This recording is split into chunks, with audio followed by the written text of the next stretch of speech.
आज मैं आपके लिए लेकर आई हूँ गेहूं के आटे से बना बहुत ही हेल्दी और टेस्टी नाश्ते की रेसिपी। इस नाश्ते को हर कोई बना सकता है और खाने में भी ये बहुत ही टेस्टी है। नमस्ते दोस्तों, मेरी भोजनशाला में आपका बहुत बहुत स्वागत है। तो चलिए दोस्तों, रेसिपी बनाना शुरू करते हैं। इस चटपटे नाश्ते को बनाने के लिए सबसे पहले हम इसका डो लगा करके तैयार कर लेते हैं। तो एक बोल में हम डाल देते हैं 2 कटोरी गेहूं का आटा, साथ ही में हम इसमें आधा चम्मच नमक डाल देते हैं और 2 चम्मच डाल देते हैं देसी घी और इसे हम यहाँ पर अच्छे से मिक्स कर लेते हैं। आप चाहें तो यहाँ पर तेल का मोन भी डाल सकते हैं। और अब हम इसमें थोड़ा थोड़ा सा पानी डाल करके और इसका सख्त आटा लगा करके तैयार कर लेते हैं। तो आपको इस बात का ध्यान रखना है कि आटा आपको बिल्कुल सख्त लगा करके तैयार करना है। और ये देखिए, मैंने यहाँ पर इसका सख्त आटा लगा करके तैयार कर लिया है। तो अब हम इसे 10 मिनट के लिए ढक करके रख देते हैं और तब तक के हम कर लेते हैं आगे की तैयारी। तो हम इस नाश्ते को बना रहे हैं भुट्टे से। तो मैंने यहाँ पर 2 भुट्टे लिए हैं। भुट्टे का जो रेशा होता है उसे हटा करके और मैंने इसे यहाँ पर कद्दूकस कर लिया है। अब हम गैस पर एक कढ़ाई रख देते हैं और इसमें हम 1 बड़ा चम्मच तेल डाल देते हैं। तेल को हम यहाँ पर अच्छे से गर्म हो जाने देते हैं। तेल हमारा यहाँ पर गर्म हो चुका है। अब हम इसमें डाल देते हैं 1 चम्मच सौंफ, आधा चम्मच जीरा लिया है इसे डाल देते हैं और 2 हरी मिर्ची ली है बारीक कटी हुई, इसे भी डाल देते हैं। सभी को यहाँ पर अच्छे से मिक्स करते हुए चलाते हुए 1 सेकंड के लिए भून लेते हैं। इस समय पर हमें गैस की आंच को बिल्कुल धीमा रखना है। और अब हम इसमें डाल देते हैं चुटकी भर हींग और इसे भी हम यहाँ पर अच्छे से मिक्स कर लेते हैं। हींग का फ्लेवर इस नाश्ते में बहुत ही अच्छा लगता है, आप इसमें हींग जरूर डालें। और अब हम इसमें डाल देते हैं कद्दूकस किया हुआ भुट्टा और इसे भी हम यहाँ पर अच्छे से मिक्स कर लेते हैं। इस समय पर हमें गैस की आंच को बिल्कुल धीमा रखना है, धीमी आंच पर ही इसे हमें अच्छे से मिक्स करना है। तो यहाँ पर मैंने इसे अच्छे से मिक्स कर लिया है। तो अब हम इसमें कुछ मसाले डाल देते हैं। तो मैं यहाँ पर 1/4 चम्मच हल्दी पाउडर डाल रही हूँ, 1 चम्मच डाला है धनिया पाउडर और आधा चम्मच हम इसमें डाल देते हैं लाल मिर्ची पाउडर। साथ ही में इसमें हम डाल देते हैं आधा चम्मच नमक या फिर स्वाद के अनुसार नमक डालें और इसे हम यहाँ पर अच्छे से मिक्स कर लेते हैं।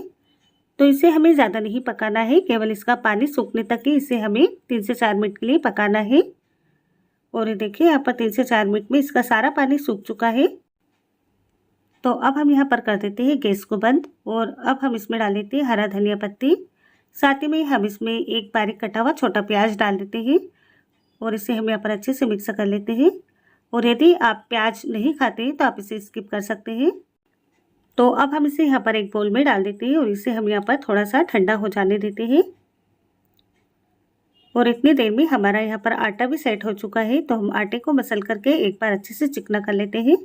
और अब हम इस आटे में से आटा लेकर के और इसकी एक बड़ी सी लोई बना करके तैयार कर लेते हैं, क्योंकि इसकी हमें एक बड़ी सी रोटी बना करके तैयार करना है।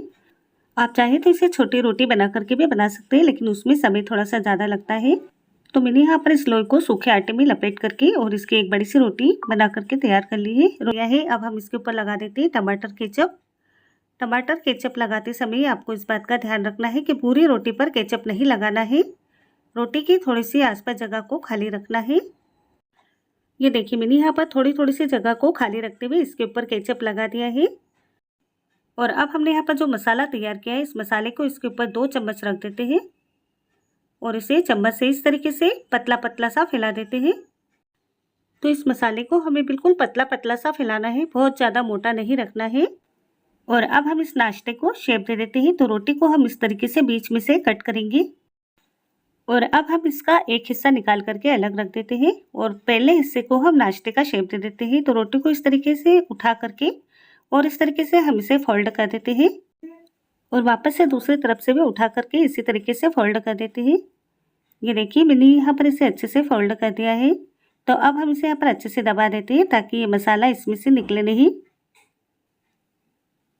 और सेम इसी तरीके से हम दूसरे हिस्से को भी फोल्ड कर लेते हैं।